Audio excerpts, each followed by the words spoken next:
అందరికీ నమస్కారం. జూన్ 8, 9 తేదీల్లో ఎగ్జిబిషన్ గ్రౌండ్లో ఏర్పాటు చేయబడే చేప ప్రసాదానికి గౌరవ స్పీకర్ గడ్డం ప్రసాద్ గారు వారి చేతులపైన ఈ కార్యక్రమం ప్రారంభమవుతుంది. ముఖ్యంగా మంత్రులు పొన్నం ప్రభాకర్ గారు, శ్రీధరబాబు గారు, పీసీ అధ్యక్షులు మహేష్ కుమార్ గారు పాల్గొన్న ఈ కార్యక్రమానికి తెలంగాణ రాష్ట్ర వ్యాప్తంగా వచ్చే ఉబ్బసం వ్యాధిగ్రస్తులు, అదేవిధంగా దేశవ్యాప్తంగా వచ్చే అంటే రాజస్థాన్, బీహార్, హిమాచల్ ప్రదేశ్, మహారాష్ట్ర అంటే చాలామంది రాష్ట్రాలు వచ్చే ఉబ్బసం వ్యాధి రోగస్తులకు తెలంగాణ రాష్ట్ర ప్రభుత్వం ముఖ్యమంత్రి రేవంత్ రెడ్డి గారి సూచనల మేరకు ప్రత్యేక సదుపాయాలు ఏర్పాటు చేయడం జరిగింది. గతంలో కన్నా మెరుగైన సదుపాయాలు అంటే గతంలో 34 క్యూలు లైన్లు మనం ఏర్పాటు చేస్తే ఇప్పుడు 42 పై క్యూ లైన్లు ఏర్పాటు చేశాము. అదేవిధంగా 1,50,000 పైచీలకు కొరమీను చేప పిల్లల్ని అందుబాటులో ఉంచాము.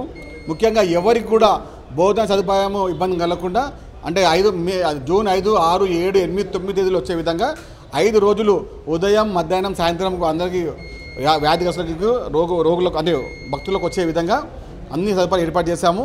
ముఖ్యంగా ఎలాంటి సమస్యలు ఎదురు కాకుండా జిహెచ్ఎంసీ, అదేవిధంగా వాటర్ వర్క్స్, ముఖ్యంగా మా హైదరాబాద్ జిల్లా కలెక్టరు, పోలీస్ అధికారులతో, అదేవిధంగా మన ఫిషరీస్ శాఖ యొక్క ఆధ్వర్యంలో ప్రతి ఒక్క ప్రణాళికాబద్ధంగా ఏర్పాటు చేసి ముఖ్యంగా క్యూ లైన్లో ఉండేవారికి ప్రత్యేక టోకన్ సిస్టమ్ ఏర్పాటు చేశాము. ఆ టోకన్ల పైన సమయానికి కూడా ఇవ్వడం జరిగింది. ఆ సమయంలో మాత్రమే వ్యాధిగ్రస్తులు మన భక్తులు వచ్చి వారి యొక్క సదుపాయాలు పొందవలసిగా కోరుతున్నాము. ముఖ్యంగా ఇదే విజ్ఞప్తి, ఎవరికైతే టోకన్లు తీసుకుంటున్నారో ఆ టోకన్ తీసుకున్న వారికి చిన్న విజ్ఞప్తి ఏంటంటే మీకు సూచించిన సమయంలో మాత్రమే అక్కడికి వచ్చి చేప ప్రసాదాన్ని మీరు తీసుకోవాల్సిందిగా కోరుతున్నాము. ముందుగా వచ్చి ఇబ్బంది పడకండి, ఇబ్బంది పెట్టకండి. తెలంగాణ రాష్ట్ర ప్రభుత్వం ప్రత్యేక ప్రణాళికతో ప్రత్యేక సదుపాయాలు ఏర్పాటు చేసింది. ముఖ్యమంత్రి రేవంత్ రెడ్డి గారు ఆల్రెడీ మంత్రులకి, జిల్లా అధికారులకు, జిల్లా కలెక్టర్కి, జిహెచ్ఎం వారికి, వాటర్ వర్క్స్ వారికి అందరికీ కూడా ప్రత్యేకంగా చెప్పడం జరిగింది. చేప ప్రసాదానికి వస్తున్న భక్తులకు ఎలాంటి అసౌకర్యాలు కలగకుండా చూడాలి, ఎలాంటి సమస్యలు తలెత్తకుండా చూడాలనే ఉద్దేశంతో ప్రత్యేక ప్రణాళిక ఏర్పాటు చేశాము. వచ్చిన భక్తులందరికీ ఒకటే విజ్ఞప్తి, ఇచ్చిన టోకన్లు ప్రకారంగా మీరు సమయానికి వస్తే మీకు చేప మందు ప్రసాదం ఇవ్వడంలో ఎలాంటి సమస్య తలెత్తవు.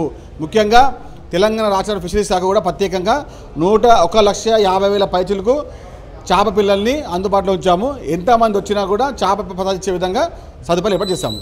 Subscribe us and press the bell icon for more interesting updates.